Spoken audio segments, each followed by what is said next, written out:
శ్రీ సీతారామాభ్యాం నమః. శ్రీ గురుభ్యో నమః.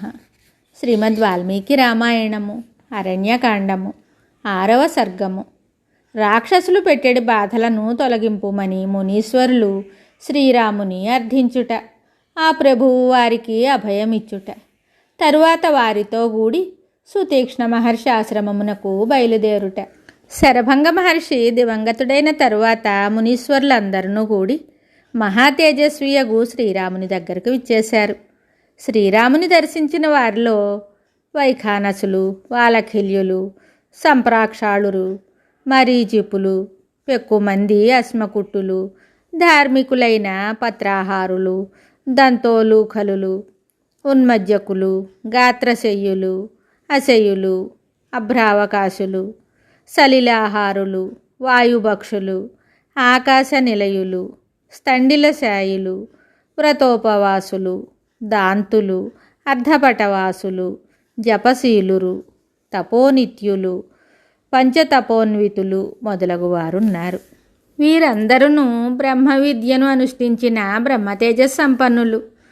దృఢముగా యమనియమాది అష్టాంగయోగ సాధన చేసినవారు, ధ్యానయోగ సాధన నిష్టగలవారు.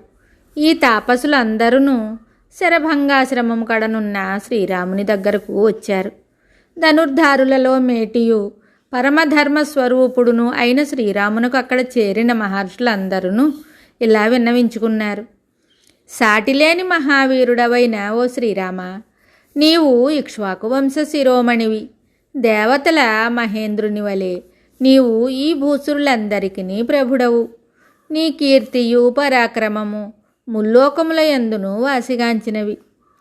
నీ పితృభక్తి నిరుపమానము, సత్యపాలనము సాటిలేనిది, ధర్మనిరతి అపూర్వము. ఓ ప్రభు, నీవు ధర్మస్వరూపుడవు, ధార్మిక రక్షకుడవు, మహానుభావుడవు. మేము ఆర్తులమై నిన్ను అర్థింపవచ్చాము. మా ప్రార్థనను మన్నింపుము.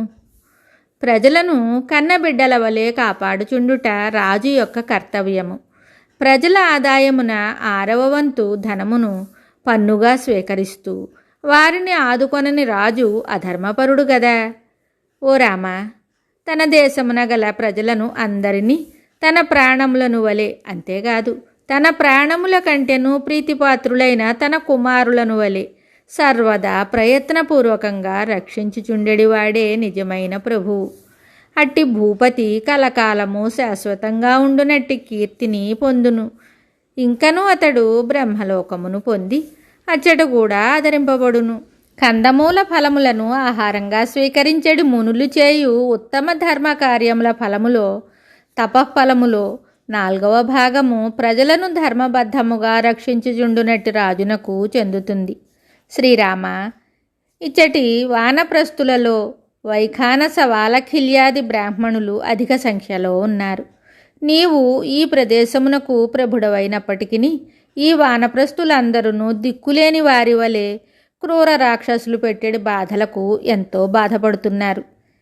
ఈ వనమునందు పవిత్రాత్ములైన ఎంతోమంది మునులను దుష్ట రాక్షసులు పలు రీతులా హింసించి హతమార్చారు. ఇవుగో వారి కళేబరములు ఎక్కడనే పడి ఉన్నవి, వచ్చి చూడుము. పంపా సరోవర ప్రాంతములయందును మందాకిని నదీ పరిసరములయందును నివసించడి మహర్షులను ఆ రాక్షసులు మిక్కిలి హింసిస్తున్నారు. క్రూరకర్ములైన రాక్షసులు ఈ వనములయందలి తాపసుల ఎడ జరిపెడు ఘోరమైన మారణకాండకు మేమందరమును తట్టుకోలేకుండా ఉన్నాము. దీనుల పాలిటి పెన్నిధివైన ఓ రామ, మా రక్షణ కొరకై మేము నిన్ను శరణుజొచ్చాము. క్రూరులైన రాక్షసులచే చంపబడుచున్న చిత్రహింసలకు లోనగుచున్న మమ్ము నీవు కాపాడుము. మహావీరుడవైన ఓ రాజకుమారా, ఈ భూమండలమున నీవు దప్ప మమ్ము రక్షింపగల సమర్థులు మరెవ్వరునూ లేరు. అన్యథా శరణం నాస్తి త్వమేవ శరణం హినః. కనుక ఆ రాక్షసుల బారి నుండి మమ్మల్ని అందరినీ రక్షించి ఆదుకొనుము. కకుస్థ వంశజుడును ధర్మాత్ముడును అయిన శ్రీరాముడు నిత్యము తపశ్చర్యలయందే నిరతులయ్యుండెడి ఆ తాపసుల మొర నాలకించి వారి అందరితోటి ఇలా అంటున్నాడు.